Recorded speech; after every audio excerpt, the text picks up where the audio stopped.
I've never met an emotionally stable, healthy hooker. She does not exist.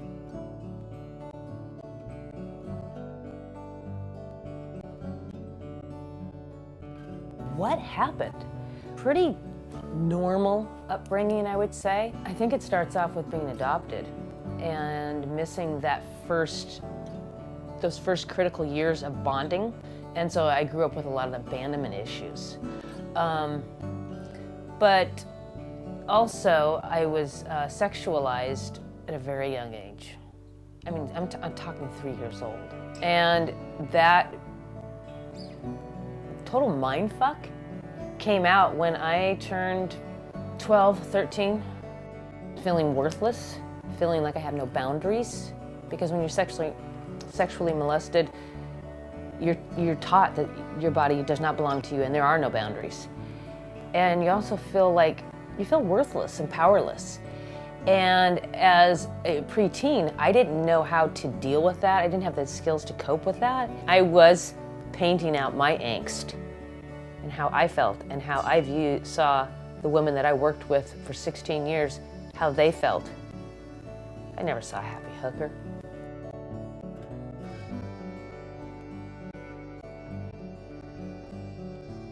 I met this guy downtown. I mean, if I listened to the spiel he gave me back then now, I'd probably laugh.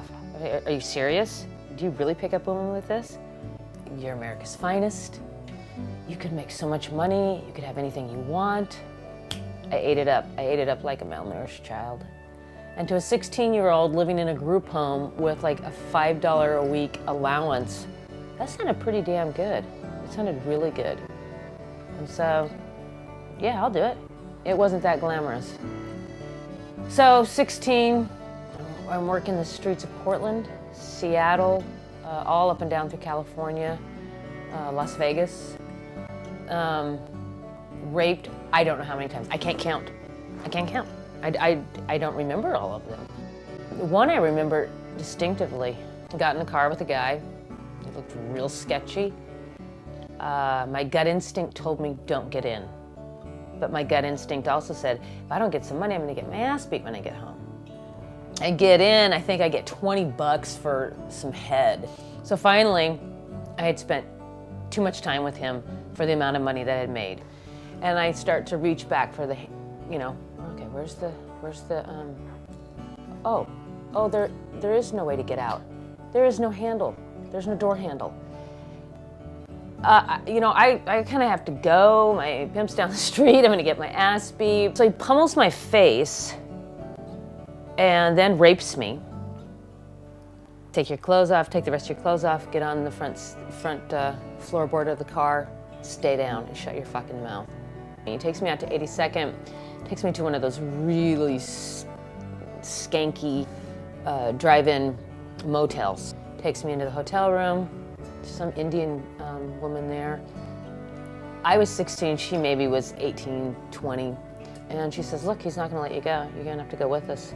So we get in the car, we stop to get some gas. He's on E, my saving grace. He doesn't have any gas. He gets out to pay the dude for the gas. She gets out to get a soda. And I almost think she did it on purpose. I'd like to think that she did. I got out, bloody, face pummeled. My shirt was torn, my breast was exposed. I'm running around in the gas station and dude is chasing me. I mean, dude is relentless. Okay, you've raped me, you kidnapped me, you sodomized me, you sexually assaulted me. This has been going on for hours. Enough. The gas station guy finally was like, hey, what's going on here? I'm screaming, this guy's trying to kidnap me. Dude finally gets in the car, they take off. Gas station guy gets gas station attendant gets the license plate number, calls the police. I just stood there, cold and alone, 16 years old, standing there after that, shaken, but I knew the police were coming. The police were gonna help me, because that's what police do, right?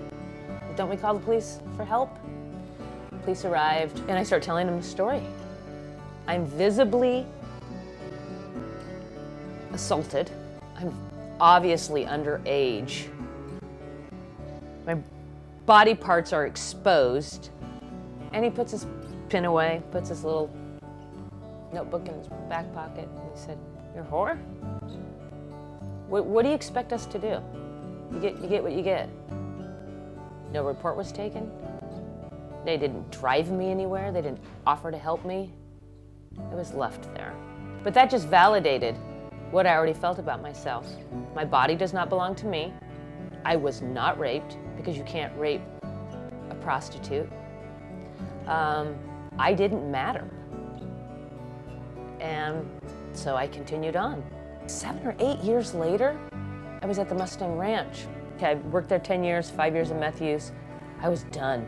I was done. I was tired. I was broken.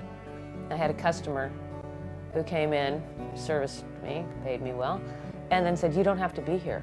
Gave me his card and said, "If you want to get out of here, give me a call." And so I called him, and there were no strings attached. He paid my rent for a year, paid for my schooling so I could become self-sufficient, but I never went back. I never went back, never touched meth again. Part of the process, because I didn't have therapy for so long, I started painting. And I started painting women. And everybody would say, "How come your women are never smiling?" Very telling, isn't it? I'm 16 credits away from earning my Bachelor's of Science in Liberal Studies, minor in Women's Studies. Life's pretty good. Life's pretty good. I've got my artwork, I've got my family. Not every day's great, but it could be worse. I could be in that ever elusive ditch my mom always told me about, or I could be dead. And I'm not, I'm here. So, yeah, I'm a survivor. Huge survivor.